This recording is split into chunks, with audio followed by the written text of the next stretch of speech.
لیکن بت کے آگے ہاتھ جوڑے کھڑا ہے. علم کی اتھارٹی ہے. اسے سمجھ نہیں آتی کہ اپنے بدن پہ بیٹھی مکھی تو اڑا نہ سکے, میری ضروریات کا کفیل کیسے ہو سکتا ہے, لیکن ہاتھ جوڑے کھڑا ہے. دوسری جانب MBBS ڈاکٹر ہے اور گائے کے پیشاب کو تبرک سمجھ رہا ہے. اس کی طب نے اسے نہیں بتایا کہ اس میں کتنا تعفن ہے, اس میں جراثیم کتنے ہیں, لیکن اس کو تبرک سمجھ رہا ہے. میرا تعلق ایک دیہات سے ہے اور میں نے اپنی مسجد کی ٹوٹیوں پر ایک 7 سال کا بچہ دیکھا جو اپنے پائنچے کو مل مل کے دھو رہا تھا.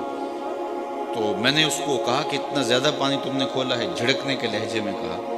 تو اس نے کہا حضرت میں گلی سے گزر رہا تھا, کسی جانور کے پیشاب کا چھینٹا میرے پائنچے پہ گر گیا اور میں سکول جا رہا ہوں. وہ کسی دارالعلوم کا فاضل نہیں تھا کہ جس نے نجاست خفیفہ و غلیظہ کے حکام پڑھے ہوں. سکول کا بچہ تھا اور پائنچے پہ پڑے ہوئے پیشاب کے چھینٹوں سے اپنے لباس کو مل مل کے دھو رہا ہے.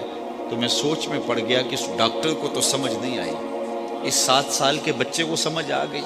تو میرے اندر سے آواز آئی, ہے وہ ڈاکٹر لیکن اس کے ہاتھ میں دامن میرے حضور کا نہیں ہے, اور یہ ہے بچہ ماں نے گڑتی میں حضور کا پیار دیا ہے, تقدس روح تک اتر گیا ہے. تو اگر روشنی چاہیے, تقدس چاہیے, اجالا چاہیے, زندگی کا حقیقی نور چاہیے, تو وہ آمنہ کے لال کی دہلیز سے نصیب ہوگا.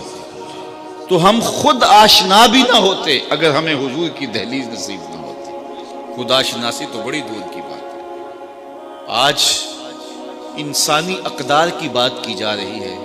مجھے بتاؤ اس سے بڑھ کر کوئی ذلت ہو سکتی تھی کہ سکا باپ اپنی بیٹی کو زندہ درگور کرتا تھا اور اس پر معاشرہ داد دیتا تھا. جرم آج بھی ہوتے ہیں لیکن مجرم گردن جھکا کے چلتا ہے. لیکن وہ کیسا سفاکانہ زمانہ تھا کہ مجرم کو جرم پہ داد ملتی تھی, اور جب وہ اپنی بیٹی کو زندہ درگور کر کے آتا تو معاشرہ اسے تحسین کی نظروں سے دیکھتا. اور یہ اتنا بڑا جرم ہے. اللہ قرآن مجید میں ارشاد فرماتا ہے وَإِذَا الْمَوْءُودَةُ سُئِلَتْ بِأَيِّ ذَنبٍ قُتِلَتْ. قیامت کے دن سب سے پہلا فیصلہ قتل کا ہوگا, سب سے پہلا سوال نماز کا ہوگا, اور سب سے پہلا فیصلہ قتل کا ہوگا. دوسرے لفظوں میں یہ سمجھ لیں کہ حقوق العباد میں سب سے پہلے قتل کا فیصلہ ہوگا, اور حقوق اللہ میں سب سے پہلا سوال نماز کا ہوگا. اور پھر اس قتل میں بھی سب سے پہلے ان بچیوں کا قتل جو زندہ درگور کی گئی, ان کے ظالم باپ کے ٹہرے میں کھڑے ہوں گے. اللہ تعالیٰ ان بچیوں سے پوچھے گا بِأَيِّ ذَنبٍ قُتِلَتْ, کس جرم میں تمہیں قتل کیا گیا. اب سوال یہ ہے کہ ان بچیوں کو تو پتہ ہی نہیں کہ ہمیں قتل کیوں کیا گیا. ابھی آنکھ کھلنے نہیں پائی تھی کہ نوچ لی گئی, ابھی شعور سنبھلنے نہیں پایا تھا کہ گلا دبا دیا گیا, مٹی تلے دبا دیا گیا. انہیں تو پتہ ہی نہیں کہ یہ غضب کیوں ڈھایا گیا ہمارے اوپر, ہمارے ظالم ماں باپ نے یہ قہر کیوں توڑا. ان سے کیوں پوچھا جا رہا ہے جن کو پتہ ہی نہیں, اور ظالم باپ کے ٹہرے میں کھڑے ہیں. اور دنیا کا یہ اصول ہے کہ مجرم سے اسباب جرم پوچھے جاتے ہیں, محرکات اسے پوچھے جاتے ہیں, صفائی کا موقع بھی دیا جاتا ہے. تو اللہ کی عدالت میں ان مجرموں کو جو کٹہرے میں کھڑے ہیں, پہنچ سے باہر بھی نہیں ہیں, ان سے نہیں پوچھا جا رہا, ان بچیوں سے پوچھا جا رہا ہے بِأَيِّ ذَنبٍ قُتِلَتْ. تو یہ سوال اٹھایا مفسرین نے, ان بچیوں سے کیوں پوچھا جا رہا ہے, ان کے ظالم باپوں سے کیوں نہیں پوچھا جا رہا. تو جواب یہ دیا کہ بیٹیوں کا قتل اتنا گھنونا جرم ہے کہ اللہ تعالیٰ ان ظالم باپوں سے بات کرنا بھی گوارا نہیں کرتا. وہ اس قابل بھی نہیں ہے کہ ان سے خطاب عتاب بھی کیا جائے, اس لیے کہا ان کو جا رہا ہے اور جھڑکا ان کو جا رہا ہے. تو اتنا بڑا جرم ڈٹائی کے ساتھ ہوتا ہے, فخر کے ساتھ ہوتا ہے, اور معاشرے میں داد ملتی ہے, اور کوئی اس کے راستے میں رکاوٹ ڈالنے والا نہیں ہے. یہ میرے حضور تھے جنہوں نے آ کے کہا بیٹیوں کو قتل کرنے والوں سن لو, میری بیٹی فاطمہ میرے جگر کا ٹکڑا ہے. اس کو صرف ہم کلمہ محبت کے مزاج میں لیتے ہیں, ذرا اس پہلو پہ بھی غور کیجیے. جب بیٹیوں کو زندہ درگور کر کے باپ فخر کرتا ہے, اس زمانے میں یہ کہنا کہ میری بیٹی میرے جگر کا ٹکڑا ہے, یہ کتنی بڑی بات تھی. اور فرمایا جو 2 بہنیں اور 2 بیٹیاں اللہ کی رضا کے لیے تربیت کر کے پروان چڑھا کے ان کا نکاح کر دے, کل قیامت کے دن وہ میرے ساتھ اس طرح ہوگا جس طرح میری یہ 2 انگلیاں. ایک شخص کھڑا ہوا, حضور اگر کسی کی 2 بیٹیاں نہ ہوں تو ایک ہی بیٹی ہو, تو فرمایا اس کو بھی یہ اعزاز ملے گا. تو کہاں بیٹیاں زندہ درگور کی جا رہی ہیں، اور کہا جس کی ایک بیٹی ہے وہ آرزو کر رہا ہے کاش کہ میری بھی 2 بیٹیاں ہوتی۔ یہ تھی تبدیلی، یہ تھا حضور کا لایا ہوا دین۔ میں وہاں گجرا والا مارکیٹ میں گزر رہا تھا تو میں ایک بوڑھے شخص کو دیکھا کہ اس نے اپنی کمر پہ بوریاں لادی تھیں اور چل رہا تھا۔ میری شناسائی تھی تو میں نے روک کے پوچھا کہ آپ اس بڑھاپے میں کام چھوڑ کیوں نہیں دیتے؟ تو اس کی آنکھوں میں نمی آ گئی اور ایسے اس نے انگلی اٹھائی اور آج تک وہ اس کا انداز مجھے بھولتا نہیں ہے۔ اس نے کہا کہ جناب میری ایک بیٹی رہتی ہے جس کی میں نے ابھی شادی کرنی ہے۔ تو میں سوچنے لگا کہ یہ باپ تو زندہ درگور کرتا تھا اور آج یہ بڑھاپے کے باوجود اپنی کمر پہ بوریاں لاد رہے کہ میں نے بیٹی کی شادی کر دی تھی۔ یہ بھائی تو قتل کر دیتا تھا کل میرا کوئی بہنوئی نہ کہلائے، اور آج وہ فیکٹری میں اوور ٹائم لگا رہا ہے، پردیس کاٹ رہا ہے، دکھ برداشت کر رہا ہے، میں بہنوں کے ہاتھ پیلے کر رہی ہوں۔ تو ان کے سینے میں یہ پیار کس نے لکھ دیا؟ جواب ایک ہی آئے گا، میلاد والے نبی نے۔ اب کوئی شخص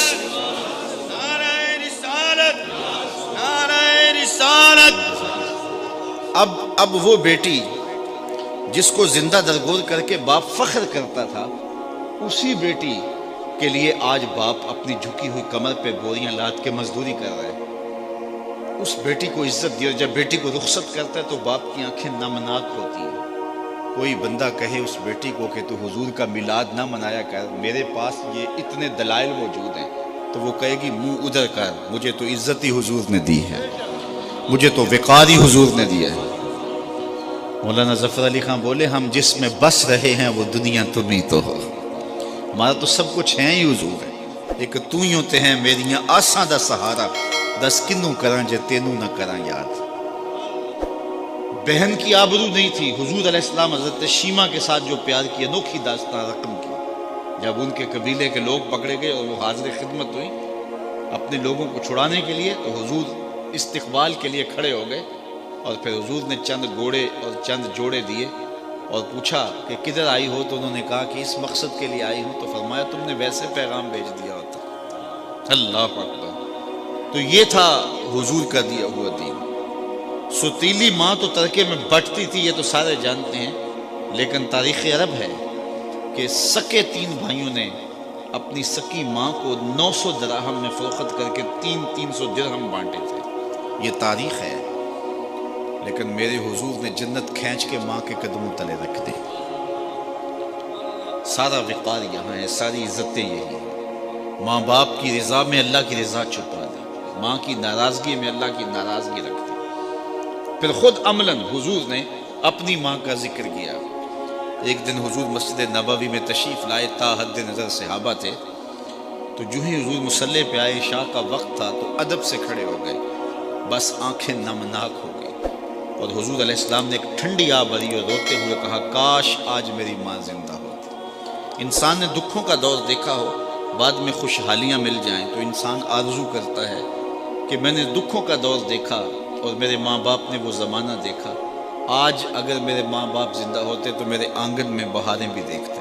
تو وہ آرزو کرتا ہے، وہ تمنا کرتا ہے۔ تو حضور جب پیدا ہوئے تھے تو باپ کا سایہ سر پہ نہیں تھا، 6 سال کی عمر تھی، ابوا کی ریت کے ٹیلے تھے۔ سید آمنہ کو سخت بخار ہو گیا، ام ایمن کو بلا کے کہا میرے اس بیٹے کو بحفاظت امیر قریش عبد المطلب تک پہنچا دینا، مجھے لگتا ہے میرا بخار جان لیوا ثابت ہوگا۔ پھر حضور سے کچھ باتیں کرنا چاہی، لیکن ضبط کے بندھن ٹوٹ گئے، حضرت آمنہ کوئی باتیں نہ کر سکیں۔ جو چند باتیں کی ابن حشام نے سیرت النبویہ کے اندر لکھی ہے، کہا بیٹا ہر نئی چیز نے پرانا ہو جانا ہے، ہر باقی نے فنا ہو جانا ہے، میں بھی جا رہی ہوں، وہ ذکرہ باق و بلد تو توہرا، لیکن میرا ذکر نہیں مٹے گا، اس لیے کہ تیرے جیسا ستھرا بیٹا چھوڑ کے جا رہی ہوں۔ جن ماؤں کے بیٹے اتنے اچھے ہوں، ان ماؤں کا ذکر نہیں مٹا کرتے۔ یہ آخری لفظ تھے سید آمنہ کے کہ وصال ہو گیا۔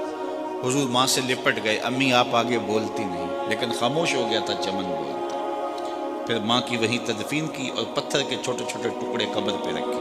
تجھے کن پھولوں میں ہم کفن دیں، تو جدا ہی ایسے موسموں میں ہوا جب درختوں کے ہاتھ پھولوں سے خالی تھے۔ آج مدینے میں حضور کی ماں کا انتقال ہوتا، فرشتے جنت سے پھول لے کے آتے، کتنے صحابہ جنازے میں ہوتے، لیکن 6 سال کی عمر، خیر حضور مکے چلے گئے، پھر وقت گزرے، لیل و نہار کروٹیں بدلتے رہے، پھر طائف کے بازار بھی آئے، مکی کی گلیاں بھی آئیں، پھر آج حضور مدینے ہجرت کر کے آئے ہیں تو ادب کی آیتیں اتر گئی ہیں۔ خبردار میرے نبی کی آواز سے آواز بھی اونچی نہ ہو پائے۔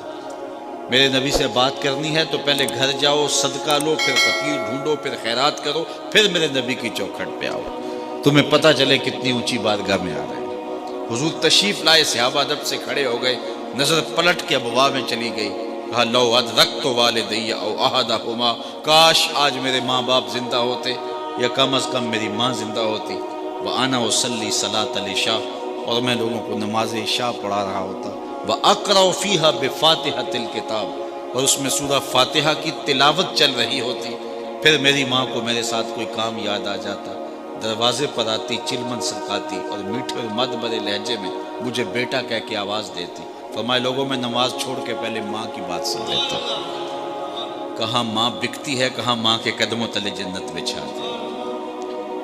آج بیوی کے حقوق کی بات ہوتی ہے اور دنیا کہتی ہے کہ ہم نے خواتین کو حقوق دیے، میں کہتا ہوں کائنات میں اس کی کوئی دوسری مثال لا کے دکھاؤ۔ جب حضرت خدیجۃ الکبریٰ کا آخری وقت آیا، انہوں نے حضرت سیدہ فاطمہ سے کہا جاؤ اپنے باپ سے چادر رحمت مانگ کے لاؤ۔ وہ حاضر خدمت ہوئی تو حضور نے فرمایا کہ فاطمہ اپنی ماں سے پوچھو چادر کیا کرنی ہے، تو وہ پوچھنے آئی تو حضور بھی پیچھے آ گئے۔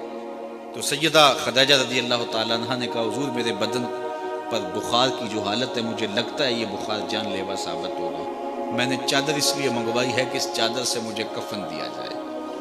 اندھیروں میں بیٹھ کے عقیدے نہ بنایا کرو، عقیدے وہی رکھا کرو جو نبی کے گھر والوں کے۔ سیدہ آمنہ کا عقیدہ یہ ہے کہ حضور کے بدن سے چھوئی ہوئی چادر کفن کے لیے مل جائے تو بخشش کی ضمانت ہے۔ تو کہا حضور میں چادر اس لیے مانگی، حضرت خدیجہ نے کہا اس لیے کہ اس چادر سے مجھے کفن دیا جائے۔ خیر حضور علیہ السلام کی آنکھوں میں آنسو آ گئے اور حضور نے جو جملے کہے، کائنات کی تاریخ میں ایسے جملے نہیں ملیں گے آپ۔ فرمایا خدیجہ تو نے چادر مانگی ہے، لو اردت جلدی لا آتیتک، اگر تو میری جلد بھی مانگتی وہ بھی اتار کے دے دیتا۔ کوئی لاؤ تو صحیح ایسی مثال۔ ام المومنین سیدہ عائشہ رضی اللہ تعالیٰ عنہ فرماتی ہیں میں حضور گھر تشریف لائے اور میں آبخورے میں پانی لے رہی تھی، حضور نے مجھے کہا عائشہ تھوڑا سا پانی میرے لیے بھی چھوڑ دو، میں نے چھوڑ دیا تو حضور نے میرے ہاتھ سے پیالہ لیا، پھر پینے سے پہلے رک گئے اور مجھ سے مخاطبہ کرتے ہوئے فرمایا عائشہ ذرا بتانا تم نے ہونٹ کہاں لگائے تھے، مجھے بتاؤ اگر شوہر کا رویہ بیوی کے ساتھ یہ ہوگا تو گھر جنت کا ٹکڑا نہیں بن جائے گا؟ تو کوئی لاؤ تو صحیح ایسی مثال۔ کسی زمانے میں ایک غیر مسلم نے اسلام قبول کیا تو اسے پوچھا گیا کہ اسلام کی کس قدر نے تجھے متاثر کیا، تو وہ بولا کہ سیرت کا صرف ایک واقعہ میری ہدایت کا سبب بن گیا۔ کیا ہوا؟ کہا مجلس رسول صلی اللہ علیہ وسلم لگی تھی، لوگوں کا ہجوم تھا، ایک شخص نے عرض کی حضور میرے لیے دعا کر دیجئے، میرا بچہ کئی دنوں سے گم ہے، مل نہیں رہا، مل جائے۔ قبل اس سے کہ حضور کے ہاتھ اٹھتے اور اجابت کے سارے در کھل جاتے۔ ایک شخص مجلس میں موجود تھا، کھڑا ہو گیا، حضور میں ابھی فلاں باغ کے قریب سے گزر کے آیا ہوں اور میں اس کے بچے کو جانتا ہوں، وہاں میں نے بچوں کے ساتھ کھیلتے ہوئے دیکھا۔ باپ نے جب سنا کہ میرا بچہ فلاں باغ میں ہے تو اس نے دوڑ لگا دی، فرمایا اسے بلاؤ۔ بلایا گیا، بہت جلدی؟ جی حضور آپ جانتے ہیں ایک باپ کے جذبات کیا ہوتے ہیں؟ کہا اچھی طرح آگاہ ہوں، لیکن تمہیں بلایا ہے تو بلانے کا بھی ایک مقصد تھا۔ جی حضور ارشاد فرمائیے۔ فرمایا جب باغ جاؤ بچوں کے ساتھ اپنے بچے کو کھیلتا ہوا دیکھ لو تو بیٹا بیٹا کہہ کے آوازیں نہ دینے لگ جانا، جو نام رکھا ہے اس نام سے پکار دو۔ عرض کی حضور میرا بیٹا ہے، اگر میں بیٹا کہہ کے پکاروں گا تو حرج بھی کیا ہے؟ فرمایا تم کئی دنوں سے بچھڑے ہو، تمہارے لہجے میں بلا کا رس ہوگا اور تم نہیں جانتے، ہو سکتا ہے کھیلنے والوں میں کوئی یتیم بھی کھیل لگا، اور جب تم اپنے بیٹے کو بیٹا کہہ کے پکارو گے، اتنا میٹھا لہجہ ہوگا تو اس کے دل پہ چوٹ لگے گی، کاش آج میرا باپ ہوتا تو مجھے بھی بیٹا کہہ کے پکار۔ کہا یہ شوق گھر جا کے پورا کر دینا۔ کوئی لاؤ تو صحیح کائنات میں ایسا۔ بیوہ کے سامنے اپنی بیوی سے پیار کرنے سے روکا گیا، یہ شریعت بیضا کا مزاج ہے۔ غریب کے سامنے اپنی دولت کی نمائش کرنے سے منع کیا گیا، بلکہ میرے حضور نے یہاں تک فرمایا اپنے گوشت کی خوشبو سے غریب ہمسائے کو تکلیف نہ دو، یا تو تھوڑا سا پانی زیادہ ڈال لو اور شوربے کی ایک پیالی ہمسایوں کے گھر بھی بھیج دو، اور اگر ایسا نہیں کر سکتے تو ایسے زاویے میں کھانا پکاؤ کہ اس کے بچوں تک مہک نہ پہنچے۔ بچے ہوتے ہیں، ضد کر بیٹھے تو وہ مزدور